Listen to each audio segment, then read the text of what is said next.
우리 예수님께서는 지상 명령, 천국을 이루기 위해서 제자들을 보내면서 치러야 할 대가에 대해서 말씀하셨습니다. 여러분, 이 세상은요, 그냥 우연히 있어진 것은 하나도 없습니다. 이 세상에 모든 것을 만드신 분은 하나님이십니다. 여러분, 사람을 누가 만들었죠? 창세기에 보니까 그냥 있어졌어요, 스스로? 하나님이 만드셨잖아요. 네? 그러면 우리 인생을 하나님이 스스로 그냥 있는 동물도 그렇고 사람도 그렇고 그냥 있어진 것은 없어요. 누군가가 만들었는데 그걸 인정하십니까? 그냥 있을 수 없잖아요. 자연으로 누군가가 만들었잖아요. 이해가 가요? 만들지 않으면 없어요. 누군가가 만들었어요. 그 누군가가 하나님이에요. 네, 그렇다면 천국과 지옥도 반드시 있습니다. 아멘. 그것을 누군가가 만든 그분이 성경을 통해서 자세하게 우리가 지옥을 안 갔다 왔지만 알 수가 있는 겁니다. 세상을 누군가가 만들었다는 것도 우리가 성경을 통해서 알 수가 있습니다. 천국과 지옥은 있습니다.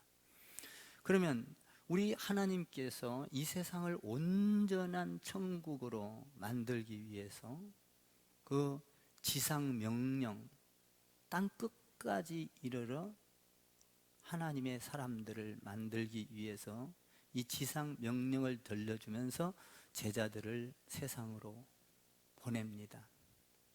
이때 보낼 때 우리 예수님께서 이런 말씀을 합니다. 대가를 치러야만 천국이 이루어질 수 있다라는 것입니다. 대가. 우리 예수님께서도 그 천국을 우리에게 주시기 위해서 엄청난 대가를 치르죠. 하늘의 영광을 버리고 이 땅에 오시고 고난받으시고 십자가에 죽으시고 부활하시고 이 엄청난 대가를 치르고 부활을 하셔요. 대가. 이 대가를 치러야 된다고 말씀을 하셨죠. 우리 하나님께서는, 예수님께서는 이 대가가 뭐냐면 우리 하나님은 평강의 왕, 평화의 왕으로 오셨다고 하는데 이 대가를 뭐라고 말하냐면 너에게 이 평화를 얻기 위해서는 대가가 뭐냐면 싸워야 된다 하면서 검을 주셨습니다. 검. 이 말씀의 검, 성령의 검, 은혜의 검을 잘 사용해야 너희에게 평강이 있다, 천국이 이루어진다라는 거죠. 이 대가, 싸워야 한다는 거예요. 죄와 싸워야 하고 악과 싸워야 하고 마귀와 싸워야 하고 이것을 갈기갈기 찢어 전쟁에서 승리해야만 참된 평화를, 내 안에 미움을 몰아내는 검으로 갖고 말씀의 검으로 이걸 아프지만, 내가 이걸 버리려면 아프지만, 이 고통스럽지만 이걸 몰아내야 너에게 하나님의 나라가 임한다. 이것이 검이다. 우리 지난주에 이렇게 말씀을 들었습니다. 이것은, 이 검은 이 복음의 검인데 이 검은 너희 가정에서도 필요하고 사회에서도 필요하고 국가에서도 필요하고 안 필요한 곳이 없다. 이 복음, 검은 싸워야, 그 검을 들고 싸워야 하는데 이것은 너희 가정보다도 더 우선순위에 둬야 한다라는 것입니다.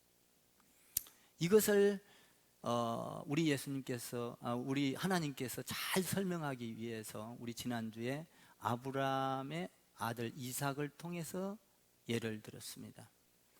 이삭을 하나님이 바치라고 했을 때 네가 하나님을 더 우선순위하냐, 네 아들 이삭을 더 중요시하냐. 아브라함은 거기에서 승리했습니다. 하나님을 더 우선순위를 했습니다. 그때에 하나님께서 엄청난 복을 주시죠. 이 금을 잘 사용하면 평화가, 천국이 이루어진다. 자, 그러면 평화만 이루어져 갖고는 안 된다는 거예요. 오늘 이 평화 속에 더 나갑니다. 뭘 하느냐? 이 대가를 잘 치르고 평화를 받으면 그 다음에 따라오는 것이 뭐냐 하면 상이라는 것입니다. 상을 받아야 한다라는 것이죠. 상이 없는 것은 허무합니다. 우리가 어떤 경기를 할 때도 상이 있습니다. 그때 열심히 하는 것이죠. 어떤 우리가 고난을 받습니다. 그런데 그 고난에 의미가 있다면 고난이 지겹지 않습니다. 고난의 의미를 갖고 있다면 그것은 우리에게 불평이 있을 수가 없습니다. 왜냐하면 그 고난에는 분명한 의미가 있는 것을 안다면, 그러니까 고난과 아픔과 슬픔은 우리에게 저주가 아니라 그 고난과 슬픔과 아픔의 의미를 잘 안다면 그 고난은 우리에게 영광이요 축복이 되는 것입니다. 그러니까 의미를 모를 때 우리에게 어떤 고난이 오거나 아픔이 오면 불평하고 원망하고 거기에 대해서 좌절하고 그렇습니다. 그런데 그 고난, 그러면 그 의미를 모르면 그 고난이 저주가 될 수밖에 없어요. 그런데 그 고난과 아픔과 슬픔의 의미를 잘 알고 나면, 그 의미를 알고 나면 그 고난과 아픔과 고통이 저주가 아니라 영원한 축복이 된다라는 것입니다. 그렇게 본다면 고난은 우리에게 불필요한 것이 아니라, 고난은 불필요한 것이 아니라 아주 가치가 있는 것이다라는 것이죠. 우리가 살아가면서 고난과 아픔과 슬픔이 없는 사람은 한 분도 없습니다. 여러분도 고난이 있을 것이고, 여기에 서 있는 이광진 목사도 고난이 있고 아픔이 있고 슬픔이 있습니다. 아마 여러분보다 제가 더 고통이 더 있을 수도 있고 슬픔도 또 더 있을 수도 있습니다. 고난과 아픔과 슬픔과 이런 고통이 없는 사람은 한 분도 없어요. 그 고난의 깊이, 그 깊은 넓이, 그 고난의 깊은 속에 들어간 그 깊이가 중요한 것이 아니라 그 고난의 의미가 있느냐 없느냐가 중요한 겁니다. 그러니까 내가 어떤 고난 속에 깊이 들어가는 그것이 중요한 게 아니라 어떤 만큼 들어가든 어떤 깊이만큼 들어가든 더 중요한 것은 그 고난 속에 의미가 있느냐 없느냐, 이것이 중요한 거죠. 그렇다면 그 의미가 있는 고난은 축복입니다. 우리가 공부를 열심히 합니다. 왜냐하면 공부를 할 때는 힘듭니다. 어렵습니다. 고난이 옵니다. 밤잠을 못 자고 공부를 해야 하는 것이죠. 근데 그 의미를 알면, 내가 공부를 해서 장차 어느 곳에 가든지 합격을 하고 출세를 하고 성공을 하고 사람들한테 인정을 받고 능력 있는 삶을 살고 그 의미를 알고 앞으로의 내 미래를 열기 위해서 그 공부를 밤을 새워서 한다면 그것은 기쁨입니다. 의미를 알면. 의미를 모르고 공부를 하라 그러면 공부를 하기도 싫을 뿐만 아니라 잔소리로 알아듣고 그냥 싫다 그러고 짜증을 내고 그런 것이 의미를 몰라서 그런 거예요. 그러니까 의미를 알고 나면 공부가 재미있어요? 있어요? 재미있는 거예요. 여러분, 내가 사업을 하는 의미를 알고 나면 그 사업에 재미가 있는 거예요. 내가 밤을 새서 일을 해도 재미가 있는 거예요. 직장 생활의 의미를 알고 나면, 그 의미를 알고 나면 직장 생활이 그렇게 보람된 거예요. 그런데 의미를 모르면 그냥 나는 하루 가서 돈 벌고 먹고 의미를 모르면 내가 힘이 들고 피곤하면 짜증나고, 아이고 이 직장 빨리 치워야지, 이런 불평이 있는 것이죠. 그러니까 의미를 아는 것이, 고난의 의미, 고통의 의미, 아픔의 의미를 아는 것은 굉장히 중요합니다. 이것을 알고 나면 내 가운데 어려움이 와도 기쁨입니다. 내가 감옥을 간다 해도 기쁨입니다. 내 가운데 어떤 절망과 좌절이 있다 할지라도, 직장에서 쫓겨난다 할지라도, 죽음이 있다 할지라도 이 의미를 알고 나면 그에게는 기쁨이요 축복인 것입니다. 고난 자체가 무서운 것이 아니라, 고난 자체는 무서운 게 아니에요, 사실은. 근데 고난 자체의 의미를 알고 나면, 의미를 모르는 것이 무서운 거죠. 여러분, 고난의 의미를 알고 나면 축복인데 의미를 모르는 것이 문제라는 거예요. 이것은 무서운 문제인 것입니다. 그러므로 고난의 의미를 알 때 그 고난은 보람이 있고, 그 고난에는 소망이 있고, 그 고난 안에는 아름다움이, 미래가 있는 거예요. 내가 왜 살고 있는가? 왜 고난을 당하고 있는가? 내가 왜 고통 가운데 이렇게 살고 있는가? 이것을 의미를 알 때 살고 있는 삶에 대한 답이 나올 수가 있는 것이죠. 의미를 깨달아라 라는 거예요. 우리 예수님께서 이것을 아주 오늘 잘 가르쳐주고 있습니다. 여러분들, 아이를 기를 때, 양육할 때 그렇게 눈물 흘리며 양육하고, 내가 돈 다 벌어서 그냥 아이한테 먹을 거, 입을 거, 공부 가르쳐 돈 다 쳐바릅니다. 의미가 없다면 그렇게 할 수가 없어요. 내가 우리 아이에게 돈을 들여서라도 가르쳤을 때 이 아이가 훌륭하게 되고, 사회 속에서 무시안 당하고 인정받고 사람답게 살고 많은 사람들에게 도움이 될 수 있도록 살아가기 위하여, 훌륭하게 살기 위하여 의미를 둔다면, 그 의미를 알고 나면 내 자식이든 네 자식이든 상관없이 귀하게 대합니다. 양육에 재미가 있는 거죠. 아이에게 돈을 퍼부으면서도 나는 너가 장차, 나는 이런 것을 의미를 두고 있어. 그 의미를 알 때 그는 아이에게 잘할 수 있는 거죠. 왜 부모에게 우리가 효도를 합니까?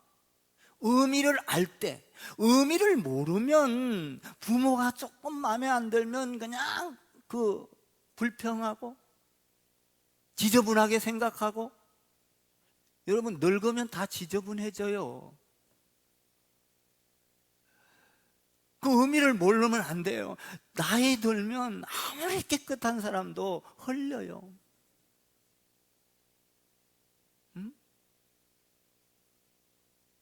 우리가 부모에게 잘하라, 여러분, 그것 또한 의미를 알 때 부모에게 효도할 수가 있는 것이죠. 의미를 모르면 그냥 자기 하고 싶은 대로 하는 거예요. 이 의미를 알 때 우리가 어떤 고난을 당할 때, 고난이 올 때, 하나님께서 우리에게 이 고난은 상을 주려고 하는 것이다 라는 의미를 알 때 그 고난은 기쁨이 되는 거예요. 아멘입니까? 의미를 알 때. 아픔은 우리에게 저주가 아니라, 그 아픔과 고난을 잘 딛고 일어서서 하나님께서 이야기하고 있는 의미를 깨달을 때 그 의미는 복인 거예요. 이 고난을 통하여 나에게 상을 주실 것이다. 우리가 예수 믿으면서 고난을 받습니다. 여러분, 많은 고난을 받아요. 예배드려야 하는 고난, 기도해야 되는 고난, 여러분들이 물질을 드려야 되는 고난, 남을 돕고 섬겨야 되는 고난. 이 고난의 의미는 알 때 불평이 없는 거예요. 봉사를 할 때 고난의 의미를 알 때 봉사를 기쁨으로 할 수 있는, 야, 여기에는 상이 있는 것이다. 이 상은 땅의 상이 아니라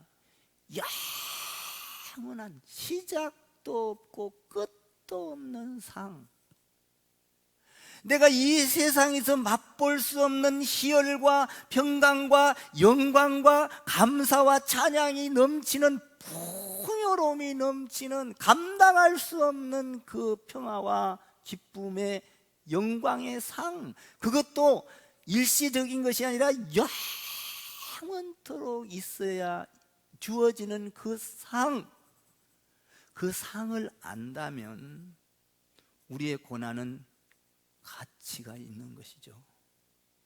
가치가 있는 거예요.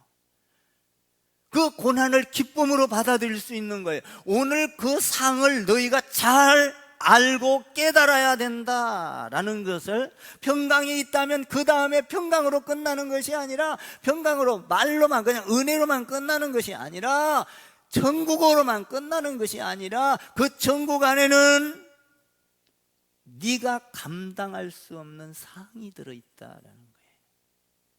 상. 이 상을 보고 바르게 신앙생활을 해야 된다.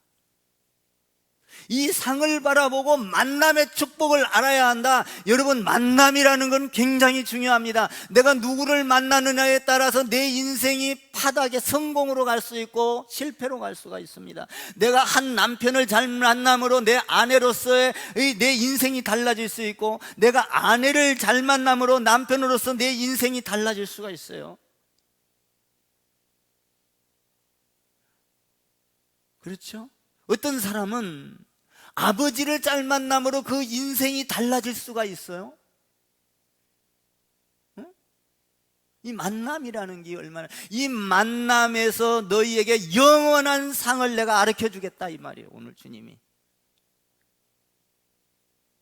이 만남을 너희가 어떻게 신앙생활을 처리하면서 살아가야 되느냐라는 거예요. 이 제자들을 보내면서 너희에게 고통이 있는데 이 고통의 대가를 잘 치르고 나면 평강이 임할 것이고, 평강만 갖고 끝나는 것이 아니라 그에게는 상이 있다. 그 상을 내가 너희에게 알려주겠다는 거예요. 40절을 봐봐요. 40절 읽겠습니다. 시작. 너희를 영접하는 자는 나를 영접하는 것이요, 나를 보내신 이를 영접하는 것이니라. 그러니까 이 너희를 영접하면 예수님을 영접하는 것이고, 예수님을 영접하게 된 것은 나를 보내신 하나님을 영접하는 것이니라. 그러니까 이 땅에서 가장 큰 축복은 만남의 축복이에요. 누구를 만났느냐? 너희를 영접하는 자, 예수님의 제자를 우리는 다 제자입니다. 우리는 제자들의 파송된 자예요. 우리 예수님도 이 땅에 파송이 됐지 않았습니까? 그 하늘의 영광을 버리고 이 땅에 와서 우리를 살리기 위하여 죽으시고, 이 엄청난 대가를 치렀어요. 그러면 우리도 이 땅에 와서 파송된 자인데, 너희를 영접하는 자는 예수님을, 그러니까 예수 믿는 사람들에게 잘하는 것은, 잘 들으세요, 성도한테 잘해야 돼요. 그래서 잘하는 것은 예수님과 하나님과 동급인 상을 주겠다, 이런 얘기예요. 예수님에게 주셨던 상, 하나님이 받았던 상, 이 엄청난 영광의 상을, 그것도 일시적이 아니라 영원토록 동일하게 주겠다. 여러분, 우리에게 가장 큰 축복은, 이 세상에서 가장 큰 축복은 예수님을 영접하는 거예요. 아멘. 이 영접을 하면, 예수님을 받아들이면, 그런데 내가 보낸 제자들을 영접하면 그걸 인정해 주겠다는 거예요. 너희가 성도들을 잘 받아들이고 이해하고 사랑하면 너희가 예수님을 영접하는 걸 인정해야겠다. 예수님을 인정한 것뿐만 아니라 하나님처럼 인정하겠다. 그래서 예수님과 하나님과 너희를 동격으로 축복해 주겠다. 이 어마어마한 축복을, 상을 지금 예수님이 선포하고 계시는 거예요. 이 상을 누가 주겠다는 거예요? 예수님이, 하나님이 우리의 상을 동격으로 인정해 주겠다는 거예요. 내가 보낸 자를 영접하는 자는 나를 영접하는 것이고, 예수님을 영접하는 자는 나를 보내신 하나님을 영접하는 것이니라. 그러니까 너희가 하나님을 잘 믿고 성도들끼리 사랑하고 존경하고 서로 위해주면 너를 하나님처럼, 예수님처럼 동격으로 상을 주겠다. 하나님의 우편에 앉게 해주시고 그 영광을 다 보게 하고 주님이 누리는 그걸 똑같이 누리게 해주겠다. 이 상이라는 거예요. 상. 여러분, 성도에게 잘해야 돼. 잘해야 돼. 답이 없네. 잘해야 예수님과 같은 동격의 상을 받아. 성도들끼리 싸우고 미워하고 이 검으로 그걸 잘라내지 못한다면 평화도 없을 뿐만 아니라 상도 없다. 잘라내지 못한다면, 이 검을 잘 사용하면 너에게 평화뿐만 아니라 상을 줄 텐데, 어떤 상이냐? 이 천국에서 영원히 누릴 상, 어떤 상이냐? 예수님과 같은 상, 하나님이 누리는 그 영광, 평강, 기쁨, 감격, 이 어마어마한 것을 누리게 될 것이다. 그러므로 너희는 이 땅에서 있으면서 파송된 자로서 주님처럼 세상에 뛰어들었듯이 너희는 예수 믿으면서 이웃을 사랑하면서 뛰어들어야 되고, 성도들을 사랑하면서 뛰어들어야 되고. 그러니까 이곳이 좋사오니, 우리가 예배를 드리면서 이곳이 좋사오니 초막 셋을 짓게 해주세요 이러면서 여기에만 안주하고 대가를 치르지 않으려고 한다면 상이 없다는 거예요. 그러니까 너희는 세상 속에 뛰어들어라. 너희를 영접할 자가 있을 것이다. 영접하는 자는 예수를 영접하는 것이고, 동격으로 하나님을 동격으로 그 축복을 전하는 자도 받을 것이고 받는 자도 받게 될 것이다. 이 말을 우리 예수님께서 이야기하고 있어요. 내가 보낸 자를 영접하는 자는 나를 영접하는 것이요, 나를 영접하는 자는, 우리 예수님이 그래요, 나를 영접하는 자는 나를 보내신 하나님을 영접하는 것이니라. 이 안에는 두 가지가 있어요. 두 가지 이유가 있어요.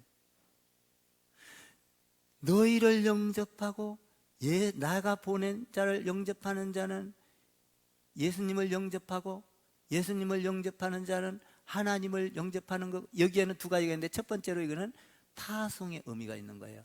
두 번째로는 영접의 의미가 있는 거예요. 그러니까 파송과 영접. 그러니까 우리는 주님 안에서 다 파송된 자예요. 크리스찬은. 아멘이십니까? 뭐 하라고? 가서 이 복음을, 그 동격인 그 엄청난 천국의 그 천국을 누리면서 살 수 있도록 이 동격의 축복을 주기 위하여 파송을 보냈어. 파송. 예수님처럼.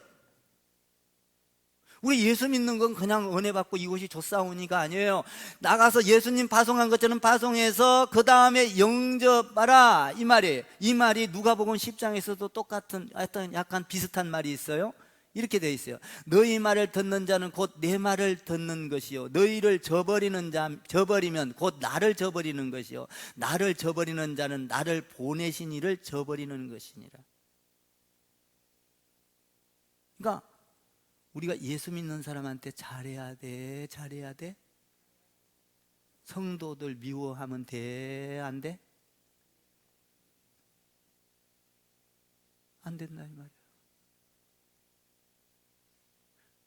여러분, 이 엄청난 축복, 우리가 상상할 수 없는 예수님과 같은 축복을 누리고 하나님과 같은 축복을 누리려면 내가 보낸 너희를 서로 영접하고 사랑하라 라는 것이죠.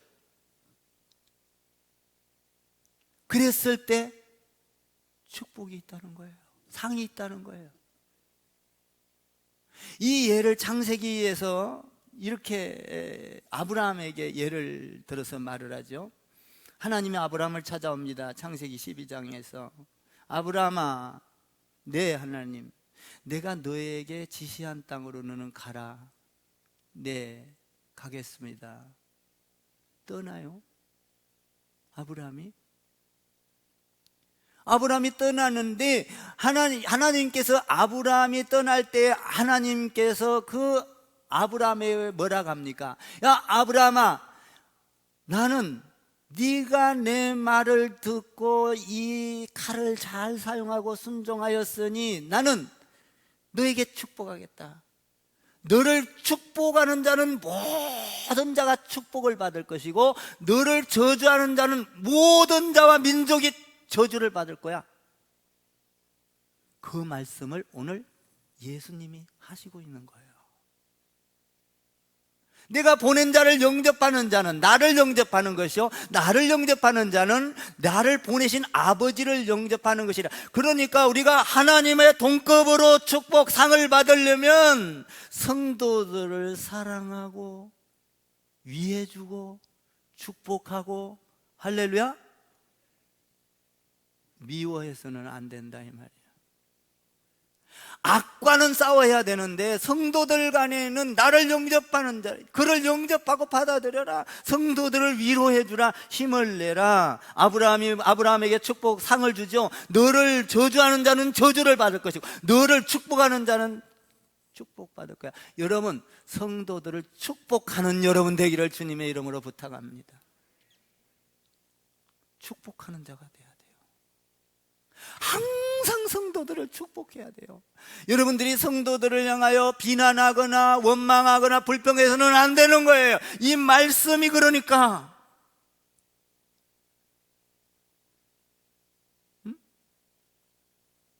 여러분 보세요. 어떤 나라를 대표해서 파견을 보내는 사람을, 파견을 보내는 사람을 뭐라고 하냐면 대사라 그래요. 대사. 한 나라를 대표하는 대사예요. 근데 이 대사를 무시하면 그 나라를 무시하는 것이고 그 국민을 무시하는 거예요. 그러니까 미국의 대사를 우리나라에 파견했을 때는 우리나라에서 미국 대사를 절대적으로 무시를 못해. 왜? 무시하면 큰일 나. 군사적인 문제, 경제적인 문제, 무시할 수가 없어요. 그런데 아주 약한 국가에는 대사를 때로는 무시할 수가 있죠. 뭐 그 나라 국민을 살인을 해도 그냥 무시해버리고 넘어가는 경우가 있어요. 약한. 그런데요, 이 미국이라는 나라는 우리나라를 대사에 보내면 대사를 절대 무시할 수가 없어요. 강한 나라예요. 여러분, 우리는 하늘나라의 대사로 파송된 사람이에요. 그러므로 우리는 미국보다도 더 강력한 능력과 힘이 있는 세계를 창조하신 하나님의 그 대사란 말이에요. 무시할 수 있어요, 없어요? 무시하면 안 되는 거예요. 성도를. 응? 우리는 이 엄청난 대사로서 파송된 자예요. 파견된 자. 나라와 민족 가운데, 열방 가운데 파견된 자. 그러므로 우리는 너희가 이 파견된 자를 잘 섬기고 받아들이고, 그러면 예수님을 영접하는 것이요, 하나님을 동격의 상을 주겠다. 이 어마어마한 것을 제가 지금 말하고 있어요. 예수님이 말하는 거예요. 여러분한테 제가 뭔가 지금 하려고 지금 공갈치는 거예요? 아니요. 예수님의 말씀이요. 예수님 말씀. 나는 이 말씀을 빌려서 그냥 내 입술을 통하여, 내 몸을 통하여 여러분들이 알아듣게끔 설명하고 있는 것 뿐이에요.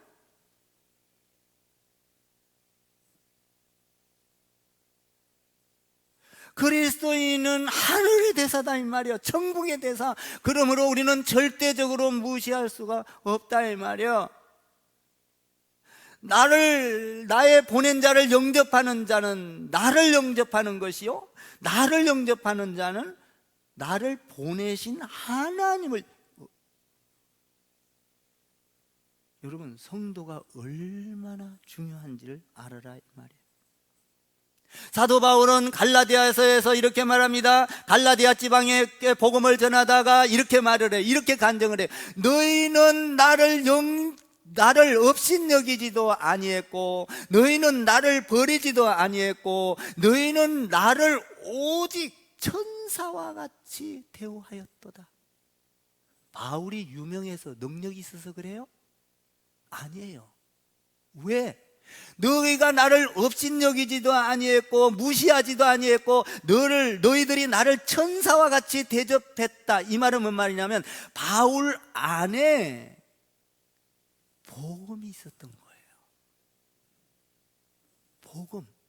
하늘에 그 엄청난 상이 있었던 거예요. 하나님과 동격인 상이 있었던 거예요. 그러므로 여러분들이, 저도 마찬가지예요. 여러분들이 저를 사랑해주고 위해주고 기도해주고 존경해주는 이유는 뭐예요? 내가 잘나고 능력있고 똑똑해서요? 아니에요. 내 안에 뭐가 있기 때문에? 복음이 있기 때문이에요. 말씀이 있기 때문이에요. 하나님의 종으로 기름 부음을 받아서 하늘의 대사로서 말씀을 전하는 것 뿐이에요. 그러기 때문에 여러분들이 저를 사랑하고 존경하는 거예요. 나는 아무것도 아닌 거예요. 내 안에 이 말씀이 있기 때문에. 바울이 위대해서가 아니라 바울 안에 이 상이 있었던 거예요. 상. 그러면 내가 보낸 너희를 영접하고 하는 것은 예수님을 영접하는 것이고, 예수님을 영접하는 것은 예수님을 보낸 하나님을 영접하는 것이다. 이 말이 지금 조금 피부로 안 와닿아요. 설명을 했지만 우리 예수님도 그것이 안타까웠는지, 그래서 이 말을 해놓고 아주 구체적이고 아주 상세하게 알려줍니다.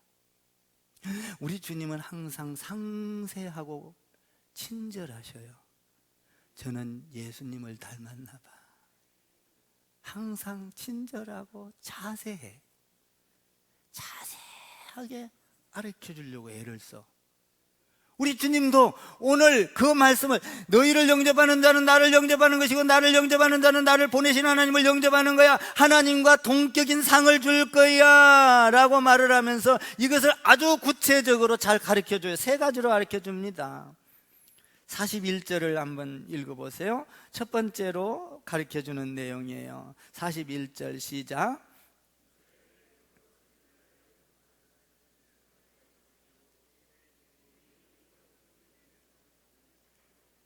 여기서는 두 가지를 이야기하고 있죠. 42절에서 한 가지 이야기하고 있는데, 여기 보면 선지자의 이름으로 선지자를 영접하면 선지자의 상을 받을 것이니라. 구약에 한 예가 있죠. 열왕기상에 엘리야라는 선지자가 있습니다.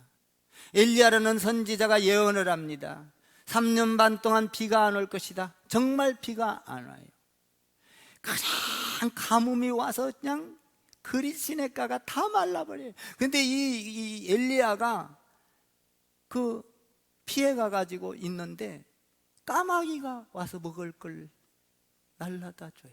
하나님이 엘리야에게 말합니다. 엘리야야, 네가 시돈 땅에 있는 사르밧 과부에게 가서 너를 공개하도록, 너를 섬기도록 요구를 해라. 가봤어요. 엘리야가 가봤더니 과부가 있었어요. 사르밧 과부가, 정말 과부가 있었는데 가서 먹을 걸 요구하니까 가서 보니까 그 과부가 하루 저녁 먹고 한 끼 먹고 나면 자기 식구들, 자녀들하고 한 끼 저녁 해 먹고 나면 다 없어지고 내일부터 굶어 죽게 생기는 거예요. 이 엘리야가 가서 그럽니다. 야, 너 그거 가지고 있는 거 있지? 이거 몽땅 털어서 나한테 대접해. 그래, 엘리야가. 그러면 이 과부는 이따가 아이고, 오늘 저녁에 우리 식구 나눠 먹을 것도 없는데 어떻게 이걸 주란 말입니까? 안 돼요, 이럴 수도 있잖아요. 그런데 이 사르밧 과부는 그 한 끼 먹을 것을 참 정성스럽게 만들어서 엘리야를, 선지자를 대접을 합니다. 그리고 나서 자기 자녀들과 나눠 먹습니다. 그런데 그리고 나서 이 사람들의, 이 과부의 뭡니까? 기름병과 떡반죽 그릇이 마르느냐? 절대 가뭄이 다 갈 때까지 마르지 않고 풍성했다. 성경은 이렇게 말을 하고 있어요. 선지자를 대접하면 선지자의 상을 받을 것이니라. 선지자를 하나님께서 까마귀 떼를 통해서도 먹여 살렸듯이 그를 대접하고 섬기면 너 복을 받을 거야. 이거를 잘 가르쳐주고 있는 거예요. 너희를 보낸 자를, 내가 너희를 보낸 자를 영접하면 나를 영접하는 것이고, 나를 영접하면, 이 말이 그 말이에요. 그러면서 첫 번째는 뭐냐면 선지자를 잘 대접하라. 요새 날로 말하면 선지자가 누구요? 목사잖아요. 내가 나를 대접하라는 거 아니에요. 여러분들 나 대접하라 한다고 오해하지 마. 그래도 대접해야 돼. 어떡해. 그래도 해야 돼. 아멘. 저는 일평생 굶어보지를 않았어. 먹을 게 많아서 큰일이요. 아멘 좀 해봐. 그래도 대접해야 돼. 왜? 여러분들이 복을 받기 위함이야. 내가 보낸 자를 영접하면 나를 영접하는 것이요, 하늘에서 하나님과 예수님과 동격인 상을 받으려면 선지자 대접을 해야 되는 거야. 하나님의 나라를 위하여 수고한 자를 개무시하면 안 돼. 우리 예수님의 말씀이요. 그리고 내가 여러분한테 대접 잘 받으려고 그러는 거 아니야. 안 해도 돼. 말씀이 그러니까 알아서 하셔. 여러분 보세요. 우리가 어쨌든 선지자의 상을 받은, 선지자는 상을 받은 그 상을 네가 동일하게 받을 거야. 받을 거야. 응? 하나님의 명령이기 때문에 이 사르밧 과부는 선지자의 말을 듣고 그대로 따랐어요. 그랬더니 그 과부가 두려웠지만 말씀에 근거해서 줬더니 그 집안이, 그 가뭄이 끝날 때까지 가루도 떨어지지 않고 기름도 떨어지지 않고 계속 채워지는 거예요. 계속. 아멘. 계속 채워지는 거예요. 다른 사람 다 굶어 죽고 다 기근 속에 죽어도 그 집은 채워지는 거예요. 여러분의 집이 그렇게 채워지기를 주님의 이름으로 축원합니다. 여러분들이 지금 교회가 이 어려운 시기에, 코로나 시기에 어렵다고 할 것이 아니라, 여러분들 있는 것을 가지고 여러분 어렵다고 할 것이 아니라 전도를 해서 비어있는 자리를 채우세요. 하나님이 여러분의 삶을 축복할 거야. 그냥 나는 은혜만 받고 줬사오니 그냥 이게 아니에요. 초막집 셋을 짓고 여기만 있을 거예요. 이게 아니에요. 채우라는 거예요. 물질로 채우고, 여러분들의 지식으로 채우고, 여러분의 건강으로 채우고, 발로 뛰어서라도 이제 전도한다고 그러네요. 전도하는데 여러분들이 못하면 전도 기도라도 해드려. 아멘 좀 해봐. 기도하면 동급의 복을 받으리라. 그것도 안 할 거요? 여러분, 목회자를 도우면 목회자의 동급의 복을 받으리라. 예수님의 동급, 하나님의 동급을 받으리라. 야, 이런 복이 어디 있어 세상에? 응? 이런 복이 어디 있냐고요?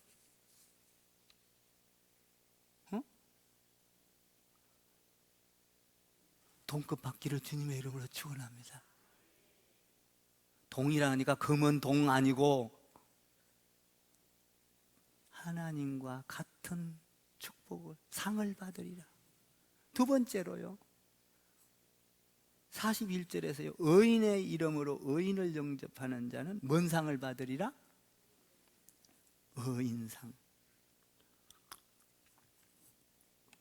여러분, 의인상이 얼마나 중요한지 아세요? 좋은지 아세요? 의인. 소돔과 고모라가 의인 몇 명이 없어서 무너지죠? 10명이 없어서 무너져요.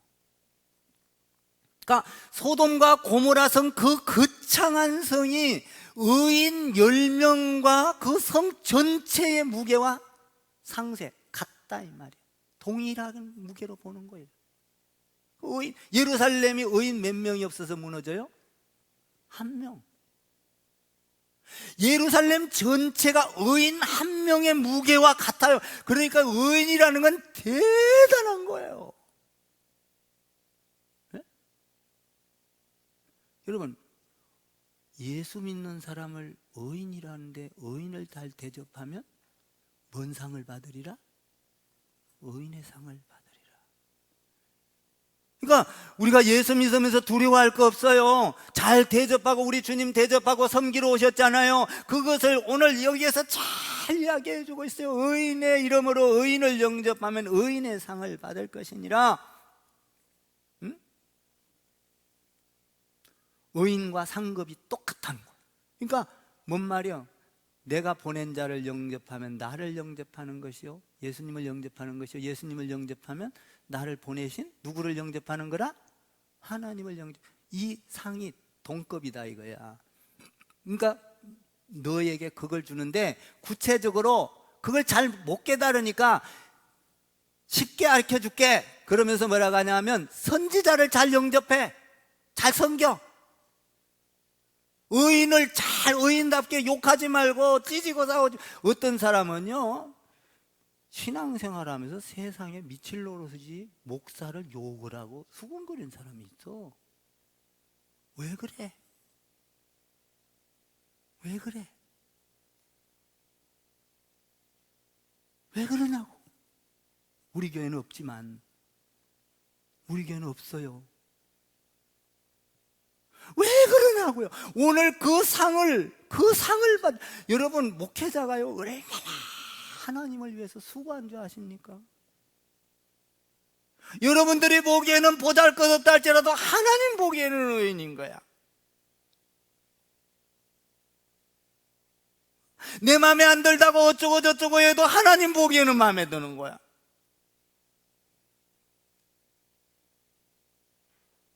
여러분, 여러분을 위해서 수고한 사람 고마워 안 고마워? 응?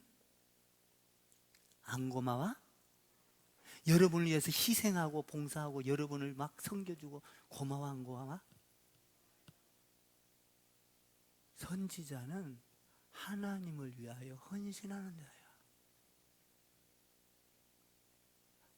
돈급으로 해주겠다. 너 아무것도 안 해줘도 이 엄청난 복을 돈급으로 주겠다 이 말이에요. 돈급으로. 선지자를 영접하는 자 선지자 상을 줄 거고, 의인을 영접하는 자 의인을 상을 줄. 그러니까 여러분들이 집사님 잘 섬겨야 돼, 섬겨야 돼. 모르는가 보네. 권사님 잘 섬겨야 돼, 섬겨야 돼. 내가 우리 하나 보고 이뻐 이뻐 이러니까 웃어. 말이 안 된가. 장로님 잘 섬겨야 돼, 섬겨야 돼. 목사님은 여러분이 알아서 하고 내가 내 입으로 못해. 또 저런다 그러니까 그 여러분 재직해 만들잖아 내가. 여러분 오늘 우리 주님께서 내가 보낸 자를 영접하는 자는 나를 영접하는 것이고 나를 영접하는 자는 나를 보내신 하나님을 영접하는 것이라. 이 엄청난 상, 알 수 없는, 너희가 감히 상상도 못하는 상을 줄 건데 이것을 구체적으로 쉽게 이야기하겠다. 선지자를 섬겨라. 그리고 의인을 잘 섬겨라. 그리고 나서 42절의 마지막으로 세 번째로 이야기하고 있잖아요. 한번 42절을 봐봐요. 42절 시작.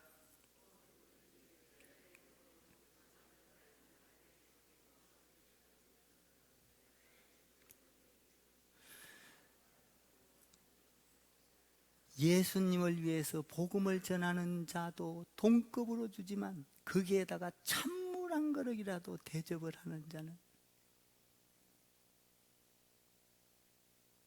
그러니까 전도하는 자도 동급이지만 기도하는 자, 찬물 한 그릇 주는 자도 동급이요. 아멘 좀 해봐. 그러니까 여기 찬물이라는 건 뭐예요? 냉수 한 그릇. 아주 적은 것도 주님은 기억한다 이 말이에요. 주의 일은 바늘구멍만한 적은 걸 할지라도 무시해버리고 흘러버리는 것이 아니라 우리 주님이 그걸 가지고 동급으로 축복하기 위하여 아주 적은 냉수 한 그릇까지도 기억을 하신다. 그러니까 여러분들이 예배 드리는 거 기억하실까 하실까? 여러분들이 헌금하는 거 기억하실까 하실까? 여러분들이 성도를 섬기는 거 기억하실까 하실까? 다 머리털까지도 아시는, 기억한다 이 말이에요. 기억한다. 여러분 오늘 우리는 이 말씀 가운데서 우리는 검을 휘두르고 평화를 얻을 뿐만 아니라 평화만 갖고는 안 돼요. 하늘의 상을 움켜쥐어야 되는 거예요. 믿습니까? 이 상을 받을 때 영원한 축복이 있는 거예요. 오늘 우리 예수님께서는 평화와 상을 이야기하고 있어요. 선지자의 이름으로 상을 받으라, 의인의 이름으로 상을 받으라, 냉수한 그릇으로 갖고도 상을 받아라. 상을 받아라. 상을 받아라. 아주 구체적으로 이야기를 해줘요. 아주 우리 주님 참 자세하셔. 나는 우리 주님 보면요 너무 자세하셔요.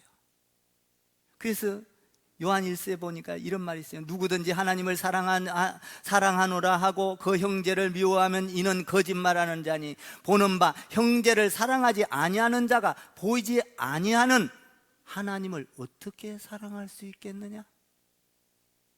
여러분, 성도를 사랑하는 건 하나님을 사랑하는 거예요. 아멘. 성도를 섬기는 거는 하나님을 섬기는 거예요. 이웃을 섬기는 거는 하나님을 섬기는 거예요. 아멘 좀 해보시오. 그런 자는 예수의 이름으로 했을 때는 누구와 동급으로? 예수님과 하나님의 동급으로 상을 줄 거다.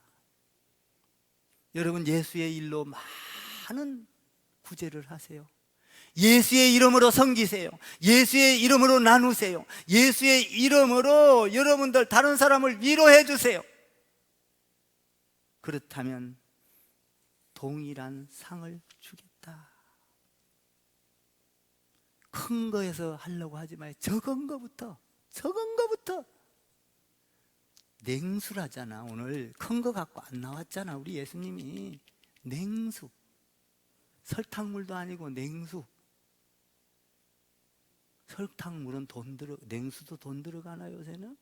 그냥 수돗물 줘.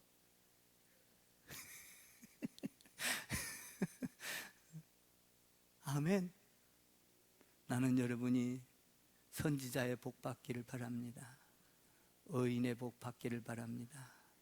냉수 한 그릇 주고도 주님과 함께 동급의 복을 받는 여러분과 가정, 자녀들, 우리 교회 되기를 주님의 이름으로 축원을 드립니다. 기도할게요.